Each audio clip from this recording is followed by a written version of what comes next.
මගේ යාළුවෝ ඔක්කොම හොඳින් නේද? මෙන්න මේ වගේ ලස්සන කොළ පාටට වැල් පිනල කැඳ එකක් මං අද හැදුවා. මං ඕගලන්ට කියලා දෙන්නම් කොහොමද මෙච්චර ලස්සනට මේ කොළ පාට හිටින විදිහට වැල් පිනල කැඳ එක හදන්නේ කියලා. විශේෂත්වයක් තියෙනවා. මම මේ වැල් පිනල කැඳ එක හදන්නේ පිටිකල පොල් කිරි දාලා. මේ තියෙන්නේ මම හදාගන්න ගත්ත වැල් පිනල කොළ ටික. දණු ටික අයින් කරලා කොළ ටික විතරක් මෙන්න මේ වගේ වෙන් කරගෙන හොදලා පැත්තකින් තියාගන්න. මෙතන තියෙන කෝප්ප දෙකක වැල් පෙනල කොළ. මම මේ හදන විදියට හරිම ලේසියි. මේ කැඳ එක හදාගන්න වැඩි වේලාවක් යන්නෙත් නැහැ.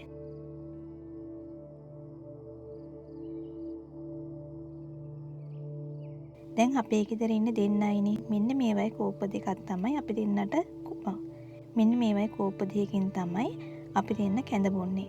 මුලින්ම එක කෝප්පයක් දාලා අපි වැල් පෙනල කොළ ටික මෙන්න මේ විදියට බ්ලෙන්ඩ් කර ගන්නවා. දැන් වැල් පෙනල කොළවල පොඩි සෙවල ගතියක් තියෙනවා. ඒක නිසා මෙන්න මේ වගේ අතින් තද කර තමයි වැල් පෙනල යුස ටික එළියට ගන්න ඕනේ. අපේ රටේ කොළ ಜಾති ගොඩක් තියෙනවානේ.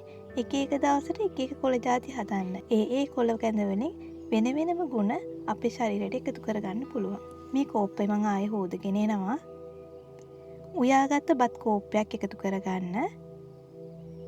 මේ තියෙන පිටිකල පොල් කිරි මෙතන තියෙනවා ග්‍රෑම් 20ක්. දෙන්නෙට ග්‍රෑම් 20ක් හොඳටම ඇති. හරිම රසට මේ වැල් පෙනල කැඳ එක හදාගන්න. ලුණු තේ හැඳි එකක් දාගන්නවා. මේ තියෙන දෙවෙනි කෝප්පේ. දෙවෙනි කෝප්පෙන් අපි වතුර චුට්ටයි එකතු කරගන්නේ. ඉතුරු වතුර ටික පැත්තකින් තියාගන්නවා. මෙන්න මේ විදිහට ක්‍රීම් එකක් එන විදිහට මම බත් ටික බ්ලෙන්ඩ් කරගත්තා. මේකත් මම වැල් පෙනල ජූස් එකට එකතු කරගන්නවා. ඉතිරි වතුර ටික දාලා ජූස් කප් එක හොදලා ඒකත් මම එකතු කරගන්නවා.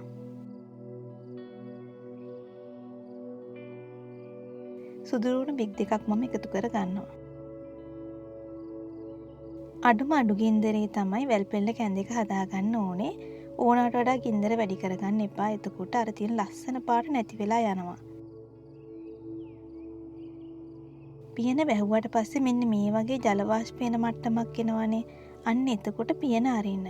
පියන ඇරලා විනාඩි 2-3ක් මේවයි කවලම් කරලා ලිප නිවා ගන්න. ඔන්න ඔය ආකාරයටම කැඳ එක හදාගන්න. එතකොට මේ වගේ ලස්සනට රසට උකුවට වැල් පෙනල කැඳ එක හදාගන්න පුළුවන්. මම මේ කියලා දෙන විදිය හරිම ලේසි. ඔයා ඒ විදියටම හදන්න. ඇත්තටම තේ වෙනුවට බොන්න පුළුවන් හොඳම පානයක් තමයි වැල් පෙනල පානය.